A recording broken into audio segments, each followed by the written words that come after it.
વિભાગના અધ્યક્ષ Shri professor doctor Devisingh Rathwa સાહેબ કે જે અમારા ગુરુવર્ય પણ છે, એમને તથા અન્ય અધ્યાપક શ્રીઓ તથા વિદ્યાર્થી મિત્રોને મારા પ્રણામ.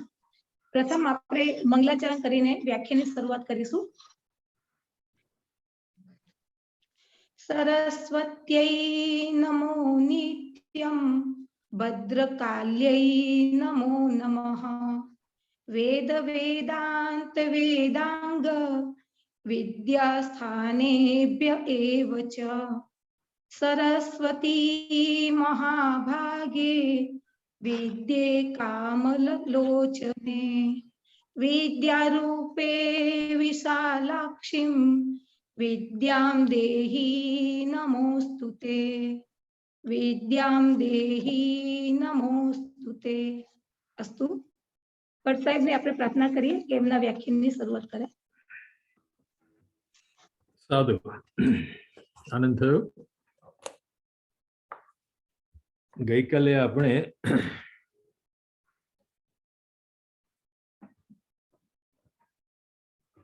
નિરુક્તના પ્રયોજનોની શરૂઆત કરી.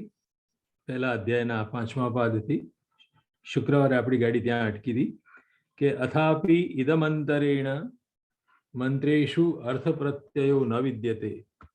જો આ નિરુક્ત તમે નહીં ભણ્યા હો તો મંત્રોની અંદરથી જે અર્થ નીકળે છે એ અર્થનો પ્રત્યય નહીં થાય, અર્થનો બોધ નહીં થાય. પ્રત્યયનો અર્થ જ્ઞાન, બોધ, અવગમ. તો મંત્રેષુ અર્થ પ્રત્યયો ન વિદ્યતે. મંત્રોમાંથી કશો અર્થ મળશે નહીં. અને પછી આગળ એમ પણ ઉમેરી દીધું કે ભાઈજી અર્થ નહીં સમજાય તો પછી એના સ્વર સંસ્કાર પાણીની એના જે ઉદાત્ત અનુદાત્ત વગેરે શબ્દો કીધા છે એનું પણ જ્ઞાન નહીં થાય. માટે આને એક સ્વતંત્ર વિદ્યાસ્થાન ગણવું. આ વ્યાકરણનું પૂરક પણ છે અને સ્વાર્થનું સાધક છે. અહીં સુધી આપણે જોયું હતું. હવે આજે 43 નંબરના પેરેગ્રાફથી લેવાનું છે. 43.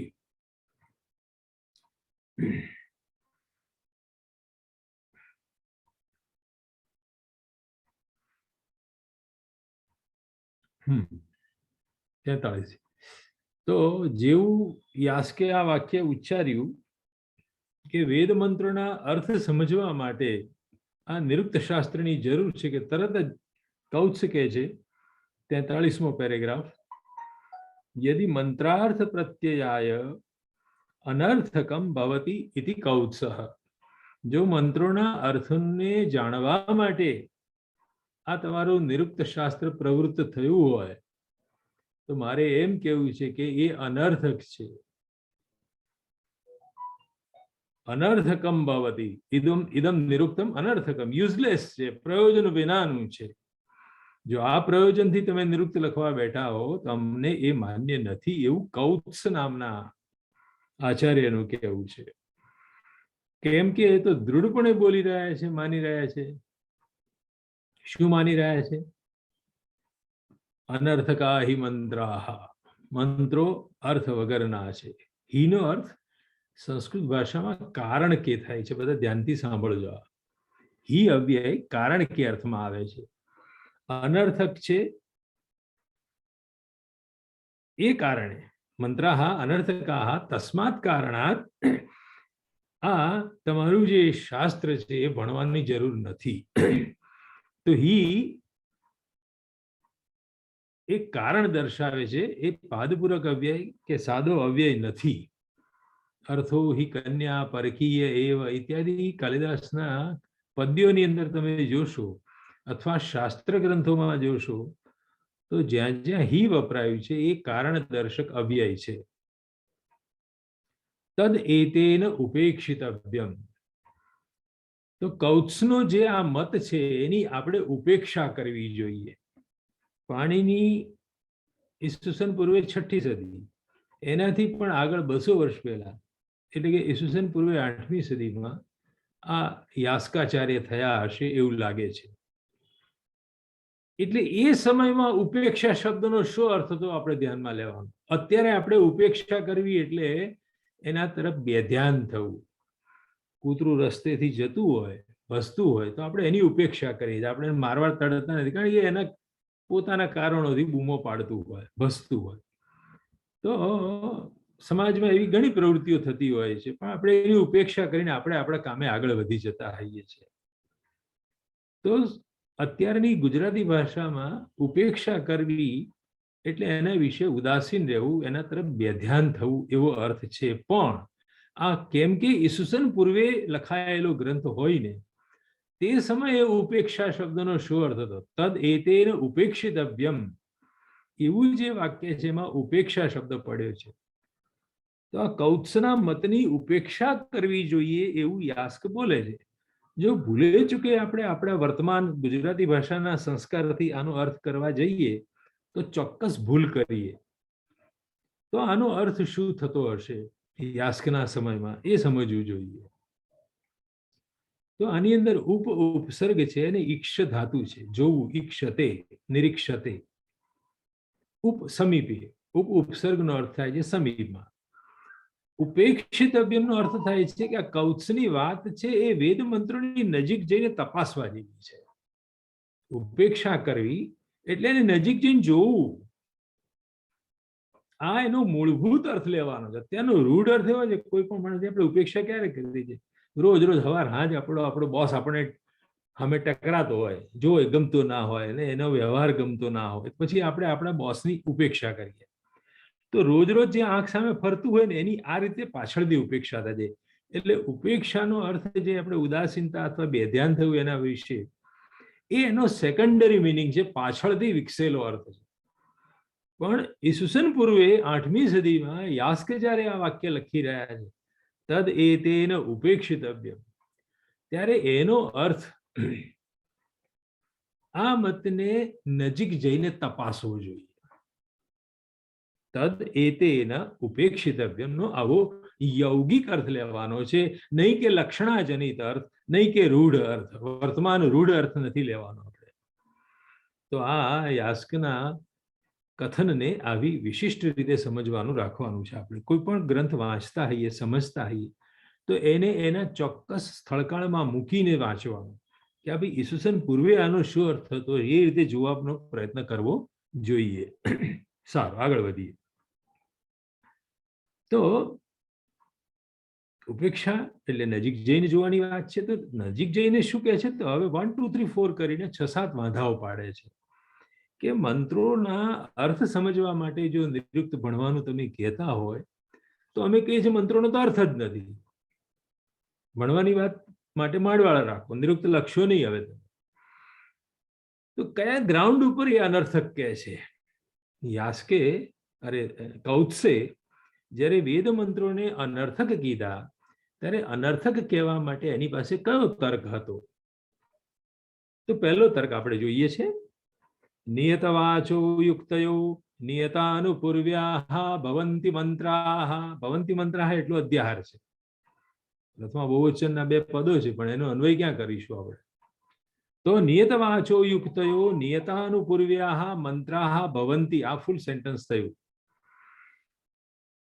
કૌત્સે એમ કે છે કે તમારા વેદ મંત્રો અનર્થક હું એટલા માટે કહું છું કે એમાં ચોક્કસ પ્રકારના વાણીની યુક્તિ, વાચો યુક્તિ હોય છે. વાચો યુક્તિ એટલે ચોક્કસ પ્રકારના વિશેષણોનો પ્રયોગ થયો છે. દેવતાઓના ચોક્કસ નામોનો પ્રયોગ થયો છે. ચોક્કસ નામોનો અર્થ એવો થાય છે કે તમે ન બદલી શકો એવી રીતે થયો છે. અને એ તમારા વેદ મંત્રો નિયત આનુપૂર્વે વાળા છે, ફિક્સ વર્ડ ઓર્ડર વાળા છે. નિયત એટલે સંયત, કંટ્રોલ્ડ. આનુપૂર્વી વાળા, જે ક્રમે વાક્ય લખ્યું વેદ મંત્રમાં એ જ ક્રમે તમારે બોલો તો ફળ મળે. અગ્નિમીળે પુરોહિતમ યજ્ઞસ્ય દેવમ ઋત્વિજમ, આ મંત્ર છે દાખલા તરીકે. હવે તમે કહો ગમે તો લૌકિક સંસ્કૃત ભાષામાં જેમ પદક્રમ આગો પાછો કરીએ તો અર્થ બદલાતો નથી. ફોર એક્ઝામ્પલ, રામ વનમ ગચ્છતિ બોલો કે ગચ્છતિ વનમ રામ બોલો, બંનેનો અર્થ સમાન છે. તો લૌકિક ભાષામાં જે સાર્થક વાક્યો છે એ સાર્થક વાક્યોમાં આપણે પદક્રમ બદલી શકીએ છીએ. એટલે એવું પણ કહે છે ઘણા લોકો કે Sanskrit is A free word order language, જેમાં પદક્રમ નિશ્ચિત નથી, પદક્રમથી મુક્ત એવી સંસ્કૃત ભાષા છે. ગમે તે ક્રમે તમે બોલો તો ચાલે. આ લૌકિક ભાષાને લાગતો નિયમ છે, કેમ કે એ ભાષામાં અર્થ છે એટલે તમે આગુ પાછું કરી શકો છો, અર્થ તો એનો જ રહેશે. પણ કેમ કે કૌત્સ કહે છે કે તમે વેદ મંત્રોનો પદક્રમ બદલવા નથી દેતા, એની આનુપૂર્વી ચેન્જ નથી કરવા દેતા, એટલે અમને ગંધ જાય છે કે તમારા વેદ મંત્રોમાં કોઈ અર્થ નથી, માટે તમે એના ચોક્કસ પદક્રમને વળગી રહેવાનું કહો છો, નિયત આનુપૂર્વી વાળા છે એમ કહો છો. અને એ જ રીતે અગ્નિમીળે પુરોહિતમ એ મંત્ર છે દાખલા તરીકે, તો અગ્નિનો પર્યાયવાચી શબ્દ, અગ્નિનું જે વિશેષણ છે એ આપણે વહ્નિ એવો શબ્દ મૂકી દઈએ જગ્યાએ, શું વાંધો આવે મંત્રમાં? વહ્નિમીળે પુરોહિતમ યજ્ઞસ્ય દેવ મૃત્યુજમ હોતારમ રત્નધાતમમ, એવો પાઠ કરીએ તો ફળ ના મળે? તો તમે તો ના કહો છો, પૂર્વ મીમાંસકો વ્યાસ વગેરે બધા નાખે છે કે અગ્નિ શબ્દને બદલીને એના જ જેવા અર્થવાળો, એના જેટલા જ વર્ણો, અગ્નિમાં જેમ બે અક્ષર છે એમ વહ્નિમાં પણ બે અક્ષર છે. અગ્નિ જેમ રસ્વૈકારાંત પુલ્લિંગ છે, વહ્નિ પણ રસ્વૈકારાંત પુલ્લિંગ શબ્દ છે. તો અગ્નિમ એવા પદને ખસેડીને એની જગ્યાએ વહ્નિમ ગોઠવીને આ મંત્ર બોલીએ તો શું ફળ ના મળે? તો આપણા રૂઢ લોકો ના કહે છે કે નહીં, યુ કેનોટ ચેન્જ, કોઈ પણ અભિધાનને તમે બદલી શકતા નથી. આ અર્થમાં વેદ મંત્રો નિયત વાચો યુક્તિ છે, એની વાણીની યુક્તિ, એની ગોઠવણ, એમાં વપરાયેલા વિશેષણો દેવતાના એ નિયત છે, અપરિવર્ત્ય છે. નિયતનો અર્થ શું થાય છે? અપરિવર્તનશીલ. તો કે એવું લૌકિક ભાષામાં તો થતું જ નથી. જે સાર્થક વાક્યો છે, દાખલા તરીકે રામઃ વનમ ગચ્છતિ છે, એને બદલે તમે જંગલમ ગચ્છતિ બોલી શકો છો, અથવા રામઃ વનમ ગચ્છતિ ની અંદર રામ શબ્દને બદલીને તમે દાશરથિ વનમ ગચ્છતિ બોલી શકો છો. તમે રામઃ વનમ ગચ્છતિ ને બદલીને લક્ષ્મણાગ્રજ વનમ ગચ્છતિ એમ બોલી શકો છો, રાઘવ શ્રેષ્ઠ વનમ ગચ્છતિ એમ બોલી શકો છો, સીતાપતિ રામઃ વનમ ગચ્છતિ બોલી શકો છો. તો તમે કેમ વેદો એવું નથી કરવા દેતા? તમે નથી કરવા દેતા એટલે અમને ગંધ જાય છે કે વેદ મંત્રોનો અર્થ નહીં થતો હોય. આ યાસ કૌત્સની પહેલી દલીલ છે કે લૌકિક ભાષામાં અર્થ દેખાય છે, અને અર્થ દેખાય છે એની સાથે તમે પદક્રમ બદલવા દો છો, અને એમાં વપરાયેલા પદોના વિશેષણો પણ બદલવા દો છો. નામને બદલે કોઈ વિશેષણ વાપરી શકાય. રામને બદલે તમે દાશરથી બોલી શકો છો, તમે સીતાપતિ બોલી શકો છો, તમે લક્ષ્મણાગ્રજ બોલી શકો છો. Meaning is one and same. પણ મંત્રમાં જો ન કરવા દેતા હો તો અમારો મત એવો દૃઢ થાય છે કે વેદ મંત્રોના અર્થ નથી, માત્ર એની કોઈ સાઉન્ડ ઇફેક્ટ ઊભી થતી હશે, એનું ગાન કરવાથી અમુક અસરો ઊભી થતી હશે, હવાની અંદર આંદોલનો ઊભા થતા હશે.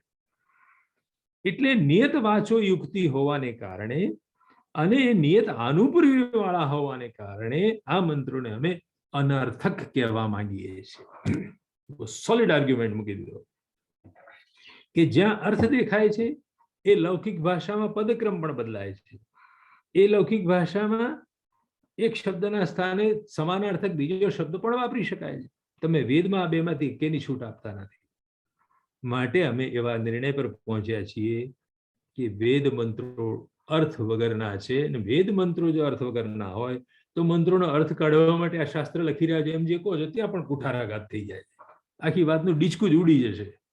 પછી નિરુક્ત ભણવાની જરૂર રહેતી જ નથી, કારણ મંત્રોમાં અર્થ જ ના હોય તો એ અર્થ જાણવા માટે નિરુક્ત ક્યાં ભણવાની વાત આવી? એટલે મૂલે કુઠારાઘાત એવો જે શબ્દ પ્રયોગ છે, મૂળમાં જ કુહાડી ઠોકી આણે. બીજો આર્ગ્યુમેન્ટ, અથાપિ બ્રાહ્મણેન રૂપ સંપન્નાઃ વિધીયન્તે. વળી કે છે કે તમારા આ મંત્ર, આમાં પણ વેદ મંત્ર જોડવાનું હો આપણે.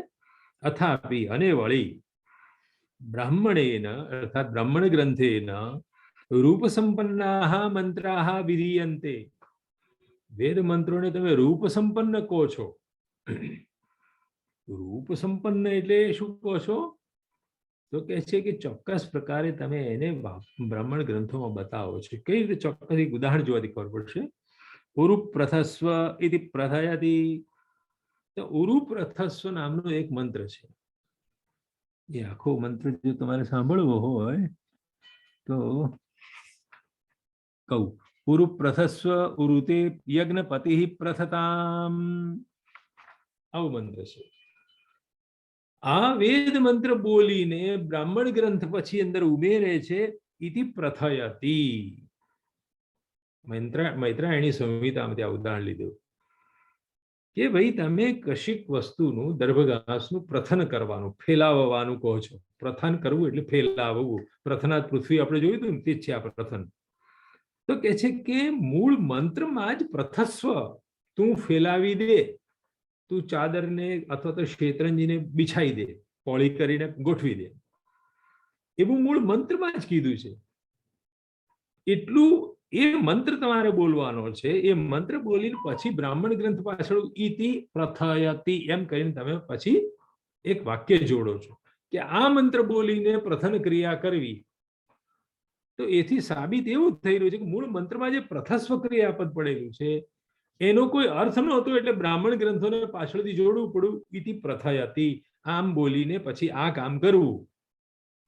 તો આ જે સમજણ આપો છો ને કે આ મંત્ર બોલીને આ કામ કરવું, એ મંત્રોને તમે રૂપ સંપન્ન કરો છો. અમુક ચોક્કસ રૂપથી એને એ મંત્ર બોલીને કયું કામ કરવું એનો ઘટસ્ફોટ કરો છો, એની ચોખવટ કરો છો તમારા બ્રાહ્મણ ગ્રંથોમાં. એથી પણ અમને ગંધ જાય છે કે મૂળ મંત્રમાં આવેલો ઉરુ પ્રથસ્વનો પ્રથસ્વ શબ્દ અર્થ વગરનો હતો.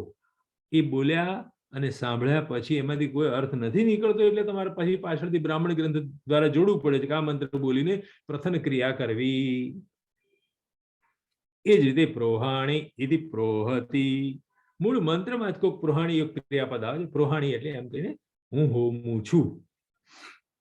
હે અગ્નિ દેવતા, હું તમને ઉદ્દેશીને આ ઘીની આહુતિ હોમું છું. એમ એ મંત્ર બોલીને ઇતિ પ્રોહતી. તો યજ્ઞવેદીના 4 દિશામાં 4 બ્રાહ્મણ બેઠા, હોતા, અધ્વર્યુ, ઉદ્ગાતા અને બ્રહ્મા. 4 દિશામાં 4 બ્રાહ્મણ બેઠા. યજ્ઞવેદીનો જે ચોખંડો હોય એમાં 4 દિશામાં 4 બ્રાહ્મણ બેઠા. હોતવા ઋગ્વેદનો જાણકારો, પછી અધ્વર્યુ એ યજુર્વેદનો જાણનારો, પછી એક હોય ઉદ્ગાતા એ સામવેદનો જાણનારો, અને બ્રહ્માનંદનો જે હોય બ્રાહ્મણ એ ચતુર્વેદી હોય, 4 વેદનો જાણકારો. આ ત્રણેયમાંથી કોઈ ભૂલ કરે તે પછી સુધારે. ત્રણેયનો બોસ એ હોય. અને આ ચારેયનું કોમન નામ ઋત્વિજ. તો 4 ઋત્વિજો, 4 અલગ અલગ વેદના જાણકારો યજ્ઞવેદીની આજુબાજુ ગોઠવાયા હોય. એટલે હોતાને ખબર જ હોય છે કે મારે આનો હોમ કરવાનો છે, તો એ પાછું કે આ મંત્ર બોલીને આ કરો. આવું કેમ કહો છો બ્રાહ્મણ ગ્રંથોમાં? પ્રોહાણી એવી ક્રિયા બોલશો એટલે પેલો સમજી જ જવાનો છે અધ્વર્યુ મારે હોમ કરવાનો છે. તો એકની એક વસ્તુ બેવડાય છે તમારા આખા ક્રિયાકાંડમાં, એથી સાબિત થાય છે કે એ મંત્ર અર્થ વગરનો હતો. માટે જ બ્રાહ્મણ ગ્રંથને આટલું સ્પષ્ટીકરણ જોડવું પડ્યું છે. ત્રીજો આર્ગ્યુમેન્ટ, અથાપી અનુપન્નાર્થાઃ ભવન્તિ મંત્રાઃ. અને આ તમારા મંત્રો અનુપન્ન છે, વિસંગતિથી ભરેલા છે. ઉપપન્ન થતા નથી, સિદ્ધ થતા નથી. કઈ વાતમાં સિદ્ધ થતા નથી? તો કે છે કે તમે જે કામ કરો છો અને જે મોઢેથી બોલો છો બેમાં તાલમેલ જ નથી. બેમાં તાલમેલ જ નથી. યજ્ઞ ક્રિયા દરમિયાન ઘણી એવી ક્રિયાઓ કરવાની આવે, એ દરેક ક્રિયા વખતે એક એક મંત્ર વાપરવાનો હોય. તો કે છે તમે જે ક્રિયા કરો છો અને તે વખતે જે મંત્ર બોલો છો એ બેમાં વિસંગતિ છે, વિરોધાભાસ છે. વિરોધાભાસની વિરોધ જ છે, આભાસની વિરોધ જ છે.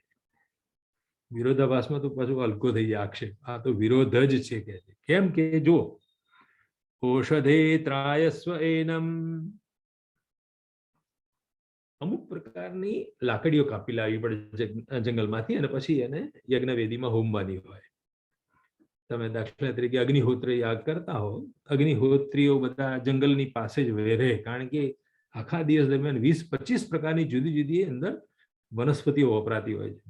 એ વનસ્પતિ તમારે કાપવા જવાનું હોય ને ત્યારે તમારે અમુક મંત્રો બોલવાના. કાપતી વખતે દર્ભઘાસની સળી એ ડાળી પર મૂકવાની, જે શાખા જે ડાળી કાપવાની હોય એ ડાળી પર તમારે દર્ભઘાસ મૂકવાનો. પછી દર્ભઘાસનો ઉદ્દેશ એક મંત્ર બોલવાનો કે હે ઔષધિ આ ડાળનું રક્ષણ કરજે, એવું તમારે બોલવાનું. ડાળી ઉપર શું ધરવાનું? દર્ભઘાસની સળી.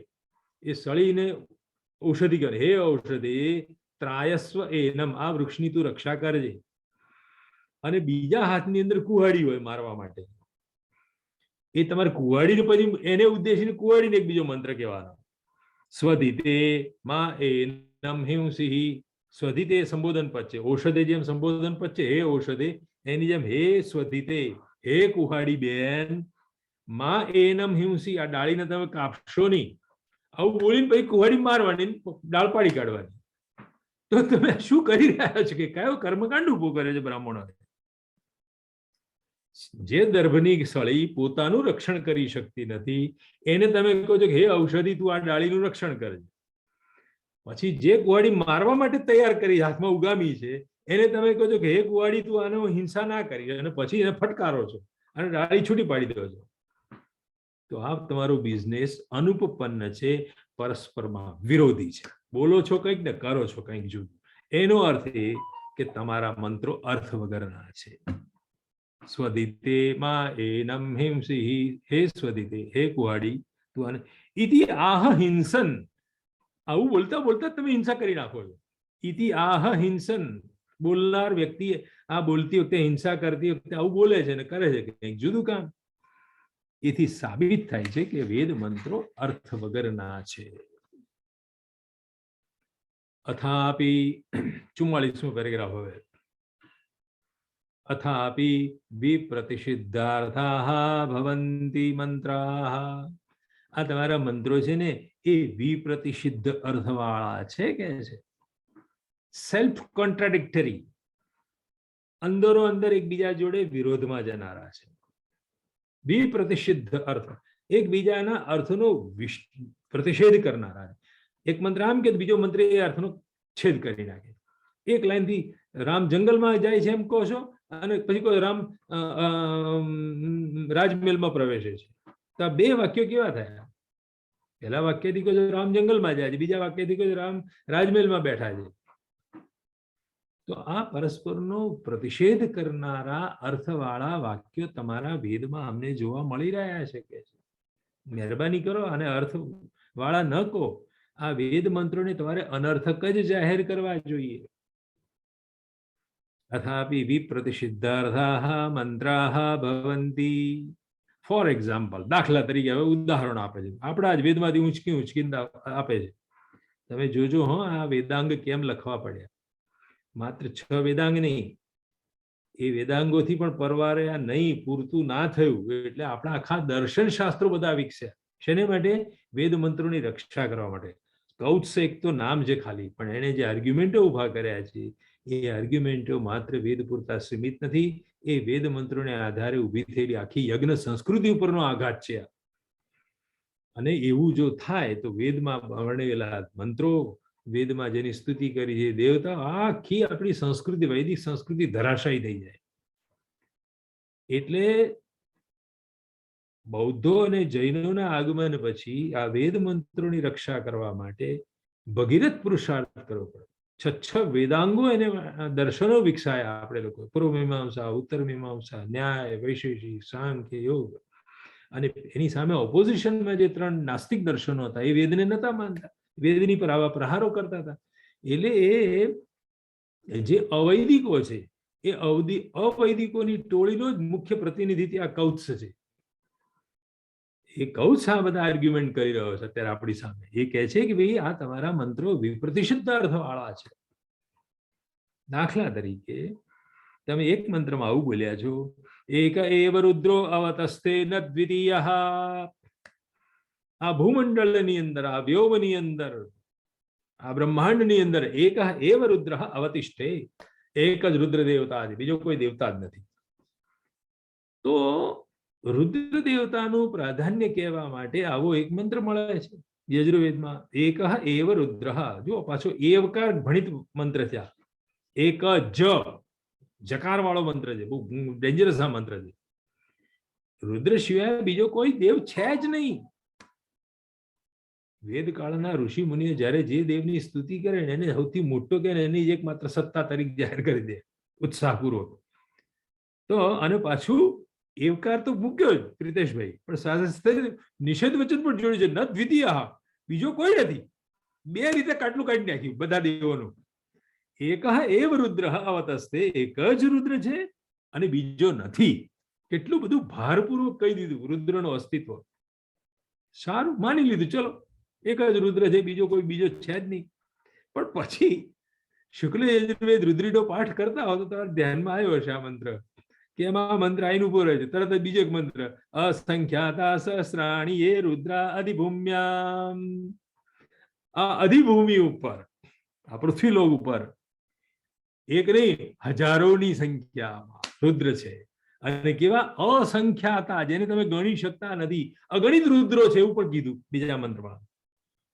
અસંખ્યાતા સહસ્રાણી યે રુદ્રા અધિભૂમ્યામ.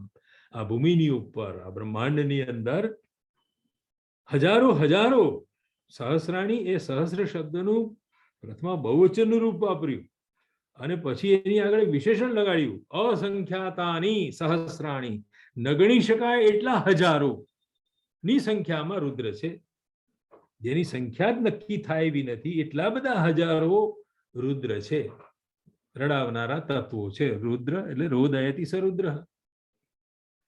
કહો હવે આ બે મંત્રને શું કરીશું? પહેલા મંત્રમાં કીધું એક જ છે, બીજા કોઈ નથી, અને બીજો મંત્ર કહે છે કે ના ના, અસંખ્ય હજારોની સંખ્યામાં રુદ્ર છે. સારું, આવું એક જ સેમ્પલ માંથી બીજા ઘણા સેમ્પલ જો આ લોકો પાસે જોરદાર આર્ગ્યુમેન્ટ કરનારા. અશત્રુરેન્દ્ર જગનિષે, એવું ઋગ્વેદ સંહિતાના 10મા મંડળમાં મંત્ર કોટ કર્યો અહીંયા. ત્યાં ઇન્દ્ર જન્મ્યો, જગનિષે ઉત્પન્ન થયો, પણ પેદા થયો એની સાથે કેવો હતો? એ અશત્રુ, એનો કોઈ બીજો દુશ્મન હતો જ નહીં. He was one and all one. એની સામે લડનાર કોઈ પ્રતિસ્પર્ધી જ નહોતો, કોઈ દુશ્મન જ નહોતો. અશત્રુ એ ઇન્દ્ર શબ્દનું વિશેષણ છે. અશત્રુ ઇન્દ્ર જગનિષે.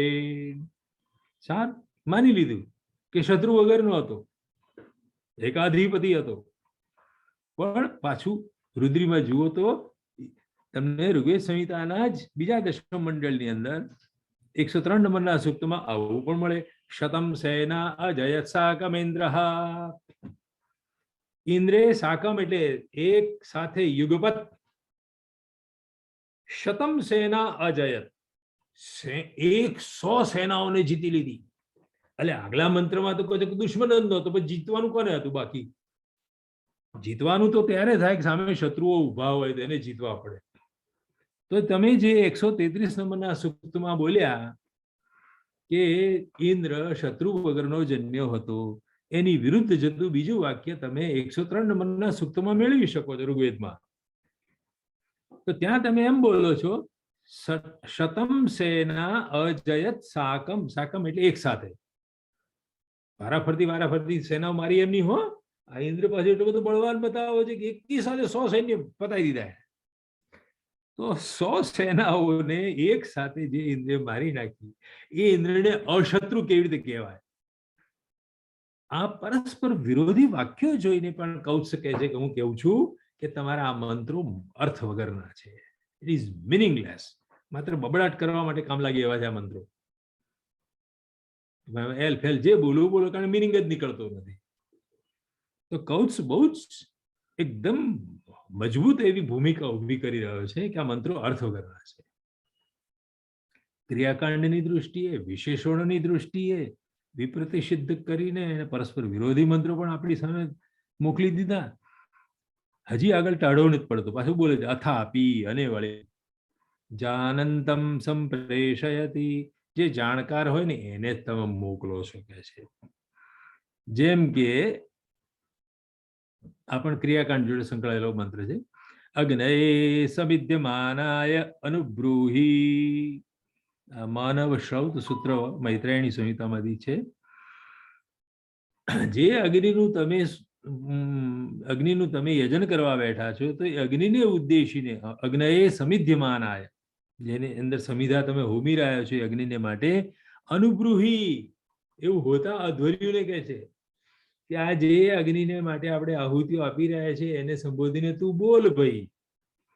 તો સામો જે બેઠો જ અધ્વર્ય ડોબો નથી, એને ખબર જ છે, પછી શા માટે હોતા એને જુદી ઇન્સ્ટ્રક્શન આપવી પડે છે કે આવું બોલીને તું ભાઈ હવે હોમ શરૂ કર. તો હોતા જાણનાર વ્યક્તિને, એટલે કે બીજો જે સામે અધ્વર્યુ બેઠો છે તે, એ અધ્વર્યુને આવી ઇન્સ્ટ્રક્શન કેમ આવે છે કે હવે તું આનો હોમ કર? ઇટ મીન્સ કે પેલો મંત્રનો અર્થ નતો થતો. મંત્રમાં કોઈ એવો અર્થ હતો નહીં. મંત્રમાં બાકી પડેલું જ હતું કે હવે એને આ મંત્રથી આ હોમ થઈ રહ્યો છે. તો જાણનાર એક બ્રાહ્મણ, એક ઋત્વિજ બીજા ઋત્વિજને જ્યારે કોઈ સૂચના આપે છે, એથી પણ સાબિત થઈ રહ્યું છે કે વેદ મંત્રોમાં કોઈ અર્થ નથી. અથાપી આહુહુ અદિતિઃ સર્વમિતિ. વળી બીજું કોન્ટ્રાડિક્શન બતાવે છે.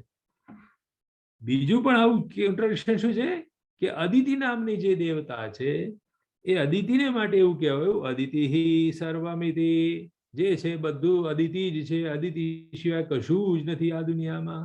સર્વત્ર જે ફેલાયેલું છે, બધા આખા બ્રહ્માંડમાં જે તત્વ વિલસી રહ્યું છે, ફરી રહ્યું છે, એ માત્ર અદિતિ છે.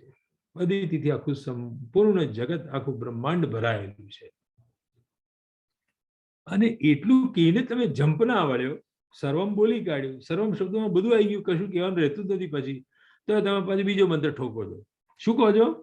અદિતિર્દ્યૌઃ અદિતિરંતરિક્ષમ અદિતિર્માતા સ પિતા કરીને ચલાવો છો આખો મંત્ર. અદિતિ દ્યુલોક છે, અદિતિ જ પૃથ્વી છે, અદિતિ જ અંતરિક્ષ છે, અદિતિ માતા છે, અદિતિ પિતા છે. ન જાણે એ મંત્ર તમે આખો જુઓ તો ખબર પડે કે કેટલું અદિતિ માટે કહેવાયું છે. તો તમે સર્વમ જે કહી દીધું એ પછી કશું કહેવાનું બાકી રહેતું જ નહોતું.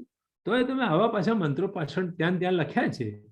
એથી સાબિત થાય છે કે આ અદિતિ સર્વમ વાળો જે મંત્ર છે એ મિનિંગલેસ હતો, અર્થ વગરનો હતો. માટે તમારે આ બીજો મંત્ર લખવો પડે, અદિતિ દેવહુ અદિતિ અંતરિક્ષમ અદિતિર્માતા અદિતિ પિતા વગેરે વગેરે વગેરે.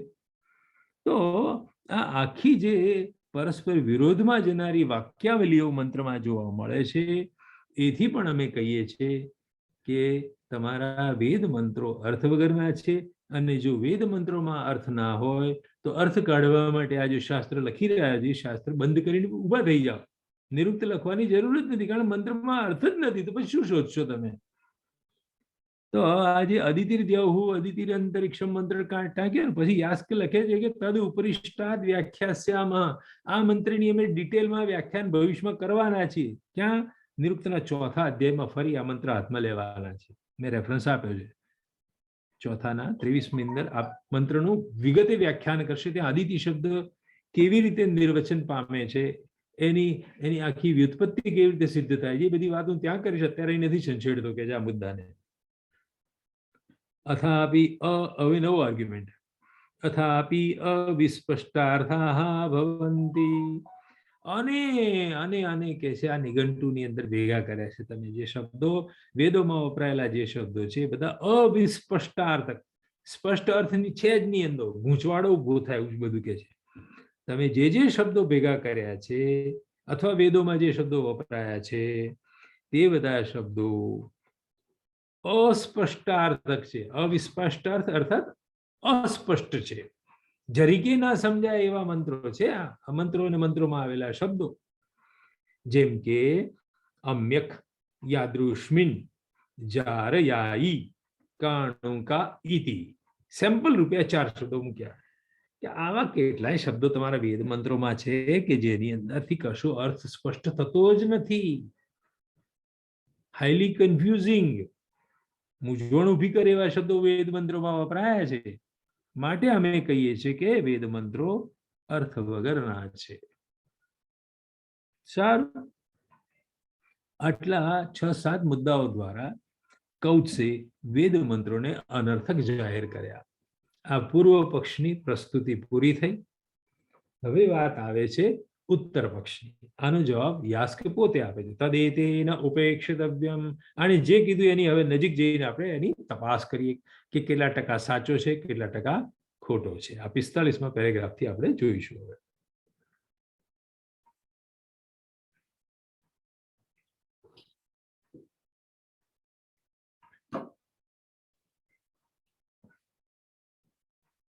અર્થવંત શબ્દ સામાન્યાત. પેલા કીધું યાસ્કે કૌત્સને કે નિયતવાચો યુક્તયો નિયતાનુપૂર્વ્યાઃ. Argument number 1. ચોક્કસ અભિધાનવાળા છે અને ચોક્કસ પદક્રમવાળા મંત્રો છે, નિયત છે, ફેરફાર થઈ શકતો નથી, માટે અનર્થક છે એમ તમે કહો છો. પણ અમે કહીએ છીએ નો, શબ્દ સામાન્ય, જેમ લૌકિક વાક્યોમાં શબ્દત્વ રહેલું છે, માણસમાં મનુષ્યત્વ છે, ઘટમાં ઘટત્વ છે, જાતિવાચક શબ્દ ઘટત્વ. ઘડામાં ઘટત્વ હોવું એટલે શું? તો ઘટત્વ એને કહેવાય કે જેમાં જલાનયનની ક્ષમતા હોય, પાણી ભરી લાવવાની તાકાત જેનામાં હોય એને ઘડો કહેવાય.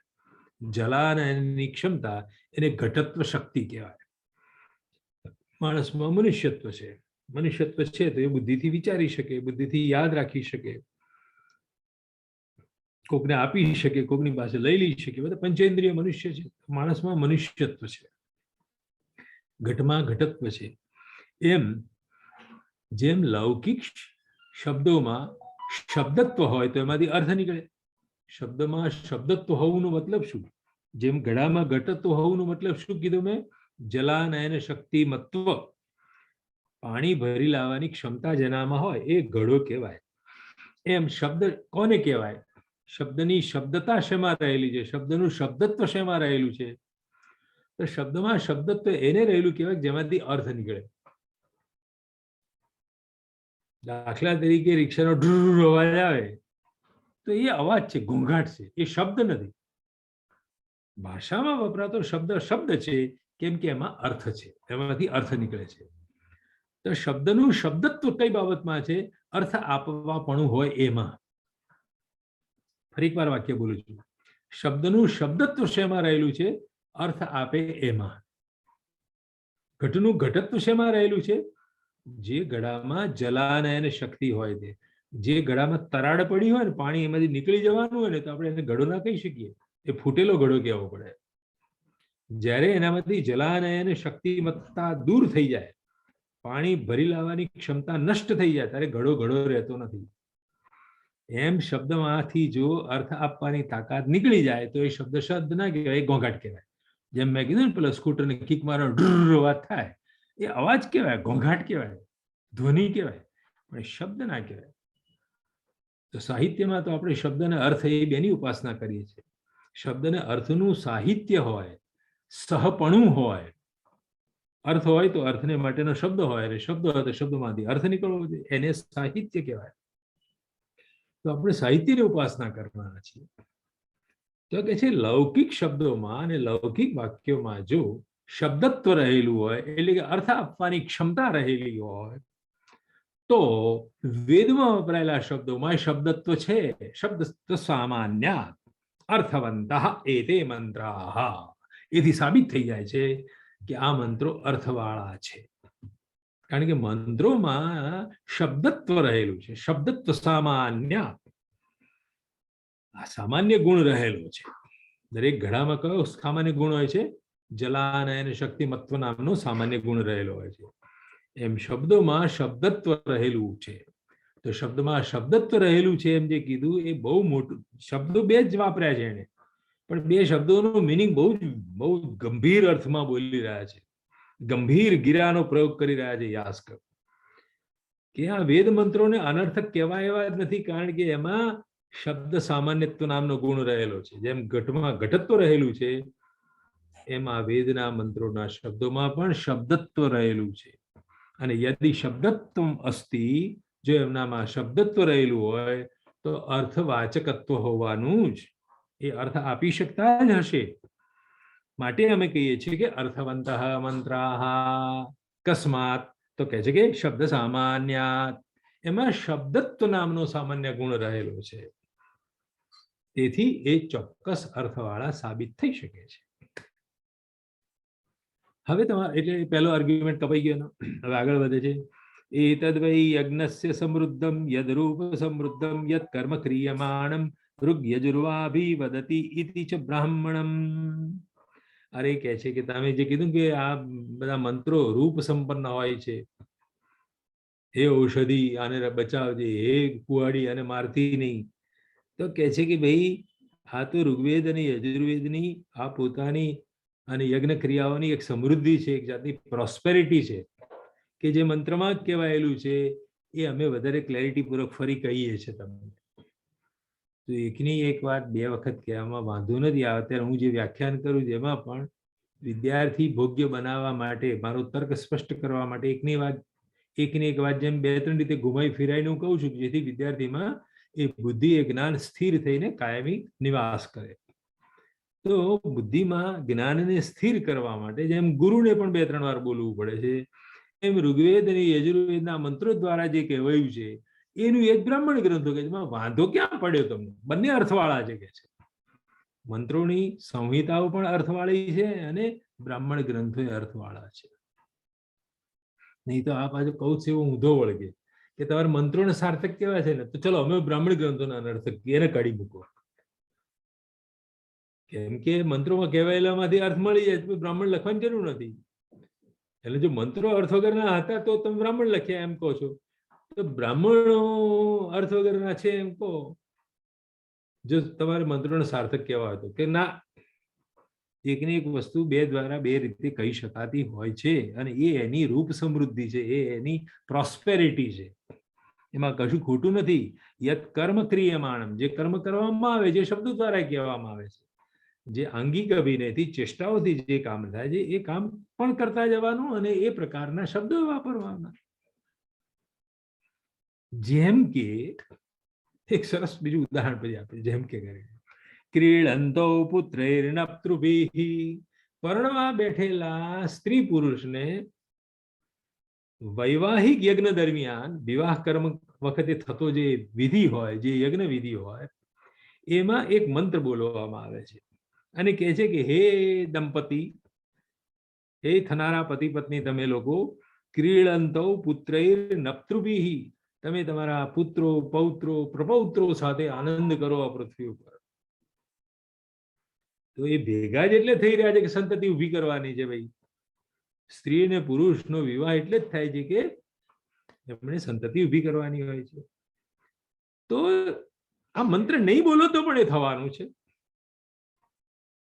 એટલે સાબિત એમ થાય છે કે જે ક્રિયા થઈ રહી છે લગ્ન કરવાની, તે ક્રિયા અને એની સાથે આપવામાં આવતો આશીર્વાદ એ બંને મિનિંગફુલ છે, બંને સાર્થક. ક્રિયા પણ યોગ્ય દિશામાં છે ને એ જ એની એ વાત બરોબર લાઈઝ કરવામાં આવે છે, શબ્દબદ્ધ કરીને કહેવામાં આવે છે, એમાં કોઈ વાંધો આવતો નથી. યથો એતન નિયત વાચો યુક્તયો નિયતાનુપૂર્વ્યાઃ ભવન્તિ ઇતિ લૌકિકેષુ અપી એતત. આ યથો એતત, આ તમે પહેલું જે કીધું હતું ને મિસ્ટર કૌત્સ, કે તમારા મંત્રો નિયત વાચો યુક્તિ હોય છે, નિયતાનુપૂર્વી વાળા હોય છે, તો અમે કહે છે કે લોકમાં આવું હોય, માત્ર વેદમાં જ છે એવું નથી. કેવળ વેદમાં જ નિયતાનુપૂર્વી હોય એવું નથી. લૌકિક ભાષામાં, આપણે ગુજરાતી ભાષાનું એક ઉદાહરણ પહેલા આપું. ભાષામાં, ગુજરાતી ભાષામાં ઘણા શબ્દો એવા છે કે જેનો પદક્રમ નિશ્ચિત છે. ભાઈ આ તમે શું જમ્યા એવું કોઈ બોલે તો આપણે શું કહીએ છીએ? દાળ ભાત જમ્યા. ભાત દાળ જમ્યા એવું કોઈ બોલતું નથી. દાળ ભાત જ, દાળ શબ્દ જ પહેલો આવે. સીતારામ, જય સીતારામ, જય સીતારામ. રામ સીતા કોઈ બોલે, સીતા પાછા બોલતું જ નથી. લોક વ્યવહારમાં સીતારામ એ ફિક્સ થઈ ગયો છે શબ્દ પ્રયોગ. એમાં સીતા શબ્દનો જ પૂર્વ નિપાત થાય અને રામને પાછળ જ ઉભા રહેવાનું. સીતા આગળ જ હોય. રાધા કૃષ્ણ, રાધા કૃષ્ણ, રાધાબેન પહેલા જ હોય, પાછળ જ કૃષ્ણ હોય. તો લૌકિક વ્યવહારમાં પણ નિશ્ચિત પદક્રમ વાળા પદો હું કહું એટલે બતાવું તમને કે છે, તો શું તમે અનર્થક કહો છો એને? તો લોક વ્યવહારમાં જો તમે પદોનો ક્રમ નિશ્ચિત છે એવું બતાવતા હો, માનતા હો, સ્વીકાર, માતા પિતાને વંદન કરો તો માતા પહેલી, પછી પિતા આવે. માતૃદેવો ભવ, પિતૃદેવો ભવ, પછી એનો સમાસ કરો ત્યારે માતા પિતાને વંદન કરો, માતા પહેલી આવી ગઈ, પિતા પાછળ જતા રહ્યા. તો આ નિયત ક્રમ છે અને ઊંધું કરીને કોઈ બોલતું જ નથી. તો લૌકિક ભાષામાં પણ અર્થવાળા હોય છે અને સાથે સાથે નિયત ક્રમ વાળા હોય છે. એમ અમારા મંત્રો પણ નિયત ક્રમ વાળા છે, પણ સાથે સાથે અમે કહીએ અર્થવાળા પણ છે. There is no problem. નિયત ક્રમ વાળા હોવું એ ગુનો નથી. એમ નિયત ક્રમ વાળા હોવાની સાથે એ અર્થવાળા હોય છે, જેવી રીતે લૌકિક શબ્દ પ્રયોગ જોવા મળે છે. લૌકિકેષુ અપી એતત, લોકમાં પણ આવા નિયતાનુપૂર્વી વાળા, નિયત વાચો યુક્તિ વાળા શબ્દો જોવા મળે છે, સાંભળવા મળે છે. યથા ઇન્દ્રાગ્નિ પિતા પુત્રૌ ઇતિ દ્વંદ્વ સમાસના ઉદાહરણ આપ્યા લોકમાંથી. ઇન્દ્રાગ્નિ બોલો તો અગ્નિ ઇન્દ્ર કોઈ કરતું જ નથી, અગ્નિ ઇન્દ્ર નથી કરતું, પેલો ઇન્દ્ર જ બોલાય છે, અગ્નિ જ પાછળ જોડાય છે. એ જ રીતે પિતા પુત્ર સાથે જાય છે. જો એમાં પુત્ર પિતા નથી આવતું, પુત્ર પહેલો નથી મૂક્યો, પિતા પુત્ર જાય છે. પિતા પુત્ર એટલે નિયતાનુપૂર્વી વાળા હોય અને સાથે સાથે અર્થવાળા પણ હોય એવું જો લોકમાં જોવા મળતું હોય તો વેદ મંત્રમાં પણ કેવળ નિયતાનુપૂર્વી વાળા છે એમ કરીને અનર્થક ના કહેવાય કે એને સાર્થક ગણવા પડે, તમારે કહેવા જ પડે. યથો એતન બ્રાહ્મણેન રૂપ સંપન્નાહ વિધીયન્તે ઇતિ. તમે વળી આજે કીધું તું કે બ્રાહ્મણમાં રૂપ સંપન્ન હોય છે બધા મંત્રો, ઔષધે ત્રાયસ્વ વગેરે, તો કહે છે કે આ તો ઉદિતાનુવાદ પ્રોહાણી ઇતિ પ્રોહતિ, એવું જે કીધું તું, પ્રથયતિ ઇતિ પ્રથસ્વ. તો આ તમે જે કીધું તું એના માટે અમે કહીએ છીએ કે તો કહેલાનો અનુવાદ છે, ફરી એ બોલી બતાવે છે. ઉદિત એટલે બોલાયેલું, અને અનુવદતી પશ્ચાત પુનરપી વદતી, જે મંત્ર દ્વારા કહેવાયું છે, જે મંત્રમાં ઉદિત છે એ બ્રાહ્મણ ગ્રંથ દ્વારા અનુવદતી ફરીથી બોલી બતાવવામાં આવે છે. તો એમાં પણ વાંધો નથી, બ્રાહ્મણ ગ્રંથો અર્થવાળા છે ને વેદ મંત્રો અર્થવાળા છે. ફરી એકની એક વાત બે વખત કીધી, એમાં વાંધો શું આવ્યો? ગુરુ શિષ્યના આખા ડિસ્કોર્સની અંદર, સંવાદની અંદર તમે એ જ વસ્તુ જુઓ છો, પુનઃ પુનઃ કહે છે, ફરી ફરીને કહે છે, જુદા જુદા શબ્દો દ્વારા કહે છે, વાતો પણ એની જ બોલવામાં આવે છે ગુરુના મોઢેથી. યથો એતદ અનુપન્નાર્થાઃ ભવન્તિ. તમે પછી કીધું કે આમાંથી કોઈ અર્થ નીકળતો નથી, અયોગ્ય અર્થવાળા છે. દર્ભની સળી ગોઠવીને કહો છો કે આ ડાળીનું રક્ષણ કરે છે, ને કુહાડીને કહો છો મારીશ, પછી મારો છો પાછા તમે કહે છે. તો કહે છે કે અમે આના માટે એક સ્પેશિયલ નિયમ છે. આમનાય વચનાદ અહિંસા પ્રતિયેત. આમનાય વચનથી, આમના એટલે વેદ, વેદ વચનને હોવાને કારણે વૈદિકી હિંસા ન ભવતી. વેદ મંત્રો દ્વારા કરવામાં આવતી હિંસા, વેદ મંત્ર બોલીને કુહાડીથી જે ડાળી કાપવામાં આવે છે યજ્ઞવેદી માટે, એ વેદ માટે થતી હિંસાને હિંસા ગણવામાં આવતી નથી પૂર્વ મીમાંસામાં. એવો એક અટલ સિદ્ધાંત છે. કેમ હિંસા નથી? આ બિચારી વનસ્પતિ કપાઈ ના ગઈ? વનસ્પતિનો શો વાંક? એવા બધા પ્રશ્નો ઉભા થયેલા. ત્યારે પૂર્વ મીમાંસા એનો જવાબ એવો આપ્યો હતો કે આ ઔષધિને સ્વર્ગ પ્રાપ્તિ થવાની છે, એનો આત્યંતિક મોક્ષ થવાનો છે. મનુષ્ય જન્મ યોનિમાં આવે તો જ મોક્ષ થાય એમ નહીં. યજ્ઞમાં જે વસ્તુઓ હોમાય, જે વપરાય, એ વસ્તુઓ ભલે મનુષ્યના યોનિમાં ન આવી હોય તો પણ એમનો સીધો મોક્ષ થાય છે. એવો એક સિદ્ધાંત બ્રાહ્મણ સંસ્કૃતિએ ઉભો કરેલો હતો, એને અહીંયા આગળ ધરે છે. 46 નંબરનો પેરેગ્રાફ. યથો એતદ વિપ્રતિષિદ્ધાર્થાઃ ભવન્તિ. તમે પાછું એવું કીધું પરસ્પર વિરોધી વાક્યોથી ભરેલો છે વેદ. તો કે લોકમાં આવું તો જોવા મળે, લૌકિકેષુ અપી એતત, લોકમાં પણ આવું જ જોવા મળે છે. જેમ કે પેલા ઉદાહરણો, અશત્રુ ઇન્દ્ર, અને પછી શતમ સેના અજસાકમ ઇન્દ્ર, એવું જે કીધું હતું તો કે એવું તમારે લોકમાં જોવા મળે છે. જેમ કે અસપત્નો વયમ બ્રાહ્મણ, લોકમાં વાતચીત દરમિયાન ઘણી વખત તમને એવું કોઈ કહે કે આ બ્રાહ્મણ છે એનો કોઈ પ્રતિસ્પર્ધી નથી. હો ભાઈ, અસપત્નો, સપત્ની હોવું એટલે પ્રતિસ્પર્ધી, શોખ હોવી જેની, જેનો દુશ્મન હોવો, જેનો વિરોધી કોઈ વ્યક્તિ હોવો, એને સપત ન કહેવાય. સપત્ની એટલે શોખ. એક ઘરમાં એક પુરુષ બે સ્ત્રીઓને પરણી લાયા હોય તો બંને એકબીજાની સપત્ની કહેવાય. સમાન પત્ની કે સહપત્ની વર્ત નથી, સપત્ની એટલે વિરોધી. તો કૌશલ્યાની સપત્ની કોણ? કઈ એના વિરુદ્ધમાં જ ચાલતી હોય, મારા છોકરાને રાજ આપ, તારા છોકરાને કાઢી મૂક જંગલમાં. તો સપત્ની એટલે શોખ. તો એ અર્થમાં એ શબ્દ જુઓ, યથા અસપત્નો અયમ બ્રાહ્મણ. આ બ્રાહ્મણનો કોઈ દુશ્મન જ નથી, અનકોમ્પિટેબલ છે આ બ્રાહ્મણ, એની કોમ્પિટિશન થઈ જ ના શકે. તો આ વાક્ય સેલ્ફ કોન્ટ્રાડિક્ટરી છે. આ દુનિયા ઉપર એકે બ્રાહ્મણ અર્થાત એકે વિદ્વાન એવો નથી જેનો પ્રતિસ્પર્ધી ના. અહીં બ્રાહ્મણ એટલે બ્રાહ્મણ જાતિને એટલા સીમિત અર્થ ના કરતા. બ્રાહ્મણ એટલે વિદ્વાન વ્યક્તિ. કોઈ વિદ્વાન હોય અને કોઈ કે એ સ્પર્ધા વગરનો જે એનું કોઈ પ્રતિસ્પર્ધી જ નથી તો ખોટું. ભગવાન એક થી ચડિયાતી બુદ્ધિવાળા માણસો વારાફરતી જન્માવતો જ હોય છે. શેરને માથે સવા શેર હોય તે જ, એવું જે આપણે ગુજરાતીમાં કહેવાયું છે ને, એ વાક્ય વિદ્વત જગતમાં પણ છે કે કોઈ વિદ્વાન ફાઇનલ નથી હોતો. ગમે તેટલો મોટો વિદ્વાન હોય પણ કાલાંતરે એને ટપી જાય એવો બીજો વિદ્વાન પેદા થતો જ હોય છે. તો એ કહેશે આપણે બોલીએ તો છીએ ને કે આ બ્રાહ્મણ એવો ભાઈ હોય એનો કોઈ એની સામે કોઈ ટક્કર ના લઈ શકે, આપણે બોલીએ આવું. ખરેખર ટક્કર લેનાર જન્મે છે એ વાત હકીકત છે. એટલે લોકમાં આવા વ્યવહારો થતા હોય છે. અને મિત્રો રાજા, આ રાજાનો કોઈ દુશ્મન નથી. એટલે રાજા છે ને દુશ્મન નથી કીધું બને. બધા કોઈ પણ રાજાને ગાદીએથી ગબેડી દેવા માટે એક્ટિવ હોય છે જ. ગમે તેટલું સારું કામ કરે પણ એ સારું કામ કરનારને ઉથલાઈ પાડવા માટે બીજા માણસો તત્પર હોય છે અને કાર્ય કરતા જ હોય છે. એટલે રાજા હોવું અને દુશ્મન વગર ના હોવું એક પરસ્પર વિરોધી છે. છતાં આપણે કહીએ છીએ કે આ રાજાનો કોઈ દુશ્મન નથી. બધા એ લોકલાડીનો રાજા છે. લોકલાડીનો હોવા છતાં એને ટાંટિયા ખેંચનારા હોય છે. આપણે વર્તમાન જગતમાં આ બધું જોઈ રહ્યા છીએ. એટલે કે પણ આવો લૌકિક વ્યવહાર જો હોય અને એ બધા શબ્દો સાર્થક હોય તો વેદમાં પણ એવા પ્રકારના શબ્દો હોય, એમાં તમને વાંધો શું આવ્યો? અશત્રુરેન્દ્ર શતમ સેના અજયત્સા ગમેન્દ્ર હોય. બે પ્રકારના વાક્યો હોય મંત્રમાં કહે છે ભાઈ.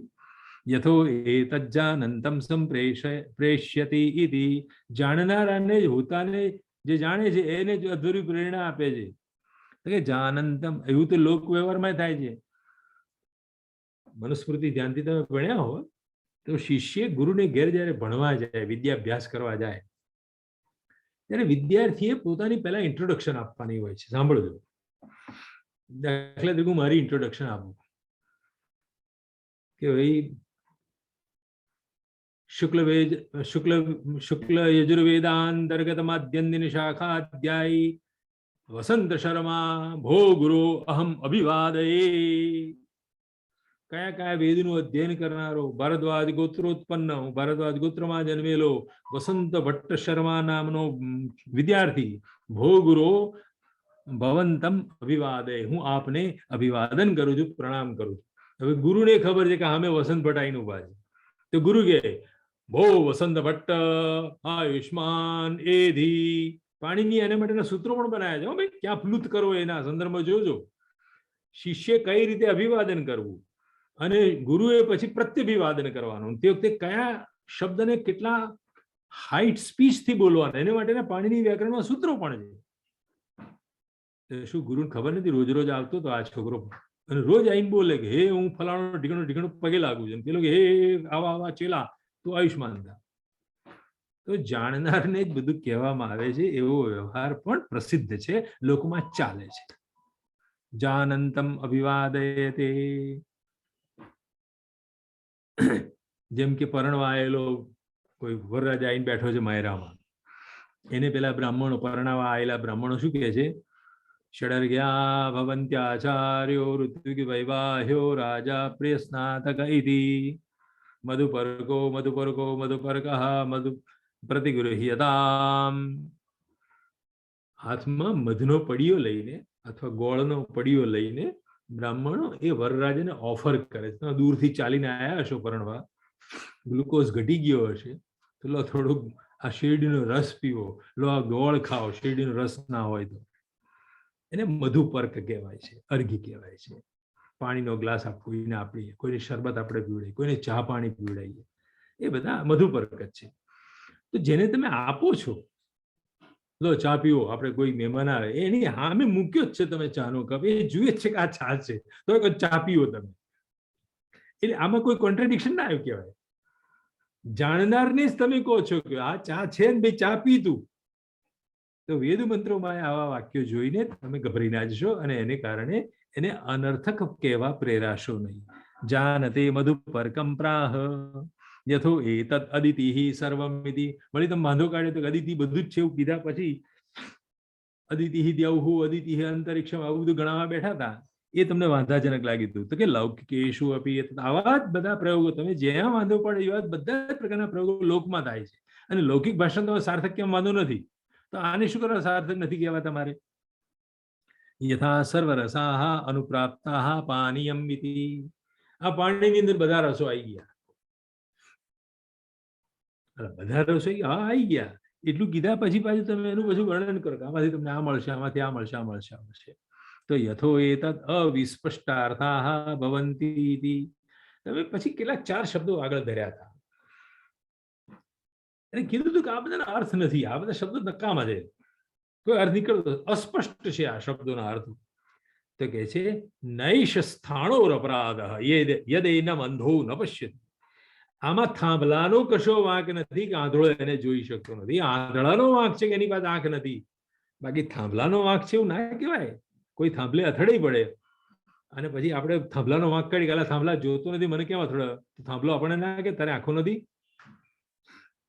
એમ આ શબ્દોના અર્થ નથી એમ તમે જે કહો છો તો તમને નથી આવડતું વ્યાકરણ તમે કોષ નથી ખોલી જોતા તમે તમારા ગુરુને પૂછવા નથી જતા એ તમારો વાંક છે ન એશ સ્થાણો અપરાધ એ થાંભલાનો વાંક નથી કે આંધળો એને જોઈ શકતો નથી એ આંધળાનો વાંક છે કે ભગવાન એને એક ઇન્દ્રિય નથી આપતી યદ એનમ અંધો ન પશ્યતિ પુરુષાપરાધ ભવતી એને તો પુરુષનો અપરાધ કહેવાય એ પુરુષની ખામી છે એમ કહેવાશે યથા જાનપદીષુ વિદ્યાતઃ પુરુષ વિશેષો ભવતી પારોવર્ય વિત્સુ તો ખલુ વેદિતૃષુ ભૂયો વિદ્ય પ્રશસ્યો ભવતી જે વ્યક્તિ આખા વેદને જાણનારો હોય એ ભૂયો વિદ્ય સકલ વિદ્યા વાળો વ્યક્તિ એ આ દુનિયામાં પ્રશંસનીય બને છે માટે હે કૌત્સ તું બને એટલું થોડું વધારે વાંચ વધારે વેદાંગો ભણ વ્યાકરણ ભણ તો તને પણ આ બધામાં કંઈક અર્થ દેખાશે અને જાનપદીશું આખા નગરજનોમાં જે ભણેલો ગણેલો ગ્રેજ્યુએટ થયેલો ડોક્ટરેટ મેળવેલો હોય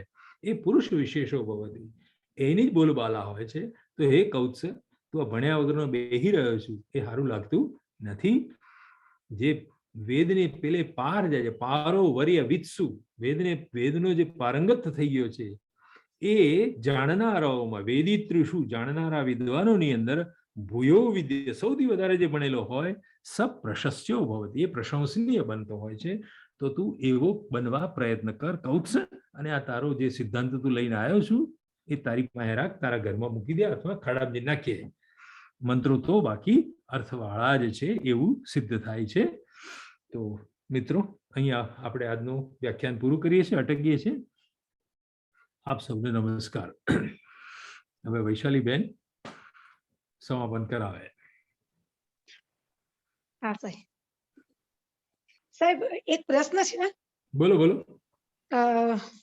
આપે હમણાં કહ્યું કે આમે સાહિત્ય કે સમાજનું દર્પણ હોય સાહિત્યના આધારે આપણે સમાજના ઇતિહાસને એ સમયના સમાજના ઇતિહાસને આપણે જાણી શકીએ પણ તમે જે કહ્યું ઉપેક્ષિતવ્યમ એનો અર્થ ઉપેક્ષા ન કરવી પણ નજીક જવાનો જે અર્થ કર્યો છે તો એ આપણે કઈ રીતે સમજી શકીએ કે આનો આવો અર્થ કરવો હા એનો અર્થ કેવી રીતે કર્યો હું બોલી ગયો બેન વૈશાલીબેન દરેક સંસ્કૃતના વિદ્યાર્થી આપણે બધા સંસ્કૃતના વિદ્યાર્થીઓ છીએ કહેવા પૂરતા ભલે અધ્યાપક આપણે આવીએ પણ આપણે મરીએ ત્યાં સુધી વિદ્યાર્થી આવીએ છીએ તો હું મારા શબ્દો યાદ કરો ઉપેક્ષિતવ્યમનો અર્થ મેં વૈશાલી એવો કર્યો બેના ઉપસમીપે ઉપસર્ગ છે ને ઉપવત્તા ઈક્ષા શબ્દ છે ઉપવત્તા ઈક્ષાની સંધિ કરો તો ઉપેક્ષા શબ્દ બને એટલે સંસ્કૃતના વિદ્યાર્થીએ સંસ્કૃતના કોઈ પણ શબ્દને પહેલા વ્યાકરણની દ્રષ્ટિએ સમજવું પડે યૌગિક અર્થ જેને કહેવાય છે કયા બેનો યોગ થવાથી આ શબ્દ બન્યો છે તો ઉપ અને ઈક્ષાનો યોગ થવાથી જે શબ્દ બને ઉપેક્ષા એનો યૌગિક અર્થ શોધવો પડે મીન્સ ગ્રામેટિકલ મિનિંગ શોધવો પડે જેને પ્રાઇમરી મિનિંગ કહે છે કોઈ પણ શબ્દનો પ્રાથમિક અર્થ જાણવાનો તો પ્રાથમિક અર્થ શું થશે નજીક જઈને જોવું ઉપવત્તા ઈક્ષા ઈક્ષ ધાતુ નિરીક્ષતિમાં ક્રિયાપદ પણ હું બોલ્યો હતો તે વખતે નજીક જઈને જોવું તો ઉપેક્ષાનો અર્થ નજીક જઈને જોવું મીન્સ ક્લોઝલી જોવું આંખો ફાડીને જોવું ચશ્મા પહેરીને જોવું આ શું થઈ રહ્યું છે કૌત્સ શું કહે છે અને પછી એનો સેકન્ડરી મિનિંગ જે વિકસે છે એ કઈ રીતે વિકસે છે પણ હું બોલી લઉં હું ફરી યાદ કરું કે દાખલા તરીકે આપણો બોસ કોઈ હોય રોજ રોજ સામે અથડાતો હોય અથવા આપણો કોઈ પડોશી હોય અને હેરાન કરતો હોય અને રોજ અમે ટીચાવાનો છે કારણ કે પડોશમાં જ રહે છે, તો પછી શું કરીએ આપણે? એની ઉપેક્ષા કરી, જોવા છતાં ન જોવા બરોબર વર્તન કરીએ. એ ઉદાસીનતા દાખવવી એના વૃત્તિ, એવો નવો અર્થ પાછળથી વિકસે છે સમાજમાં. પણ સૌથી પહેલા તબક્કે તો યૌગિક અર્થ જ હોય, અને એ જ સંસ્કૃતના વિદ્યાર્થીએ જાણવો જોઈએ. અને આ વેદાંગ પણ એ જ ભણાવવા માટે આપણે શરૂ કર્યું છે કે વેદ મંત્રો અર્થ. બોલો, તમે બોલો. વેદ મંત્રો અર્થ વગરના છે એમ કહેતા પહેલા તમે જે અર્થ સમજાયો, અહીંયા તમે જે અર્થ કર્યો, એટલે એ સમયની તો કોઈ ડિક્શનરી આપણી પાસે છે નહીં, એટલે પૂછું કે ડિક્શનરી હોવી જરૂરી નથી વૈશાલી બેના. એને માટે ડિક્શનરી હોય નહીં, એને માટે વ્યાકરણ ભણવું પડે. વ્યાકરણ ભણીએ ત્યાંથી જ અર્થ નીકળ્યા, અને વ્યાકરણે આપેલા અર્થ જ કોષમાં પછીથી સંગ્રહાય. કોષ પછી બને જ બેના. કોષમાં બધી શબ્દોની કેટેગરી લખી હોય છે કે આ વિશેષણ છે, આ સર્વનામ છે, આ ધાતુ છે. એ ક્યારે? એ વ્યાકરણ જોઈને કોષ બને છે. એટલે વ્યાકરણ તો અનિવાર્ય જ છે. રાઠવા સાહેબ જે સત્ય સમજી ગયા છે અને તમને સમજાવવા માંગે છે, રોજ રાતે ભણાવે છે, ભણો બધા. પાણીની ઉપાસના કરો તો આ યૌગિક અર્થો મળે, અને પછી ધીમે ધીમે સમજતા થશો કે કેવી રીતે બીજા અર્થો વિકસે છે કાલક્રમે. હા, ધન્યવાદ. ઓકે સાહેબ, સમાપન કરીએ.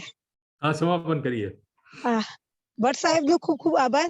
ભટ્ટ સાહેબે આ જે વ્યાકરણનો પાયો અમારામાં નાખ્યો છે, એટલે લાગે છે કે હવે એની પર અમારે ઇમારત થોડી આગળ ચણવી પડશે. વ્યાકરણમાં અમે પ્રવેશ કર્યો છે, પણ રાઠવા સાહેબનું વ્યાખ્યાન બધા અમે સાંભળી નથી શક્યા, એટલે ઓનલાઈન પાછળથી અમારી અનુકૂળતા અમે શીખીએ છીએ. પણ શું એ તમારી સાહેબ આવી રીતે લાઈવ ભણ્યા હોત તો કોઈ પ્રશ્ન હોય તો પૂછી શક્યા હોત. એટલે સાહેબ હવે નિરુક્ત પહેલા ભણીએ કે પછી પાણીની શરૂઆત પહેલા કરવી? બે સાથે સાથે, બબ્બે 4-4 ઘોડા પર સાથે જ સવારી કરવાની. અનુકૂળતા મળે ભણવાનું. બંને સાથે છે, અષ્ટાધ્યાયમાં બે છે એક સાથે. હા, બંને સાથે જ કરવાનું. અષ્ટાધ્યાયી પણ ભણો અને નિરુક્ત વેદાંગ પણ ભણો. એટલા માટે જ આ કાર્યક્રમ રાખ્યો છે આપણે. આભાર સાહેબ. ઓકે, બોલો મંત્ર બોલો.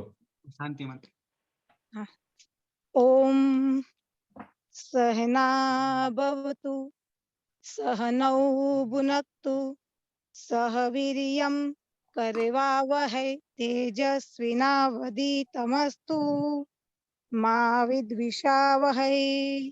ઓમ શાંતિ શાંતિ શાંતિ. પ્રણામ સાહેબ. ઓકે, સર્વેનો આભાર, અને કાલે પાછા મળીએ 4 થી 5. ઓકે, નમસ્કાર, ગુડ બાય.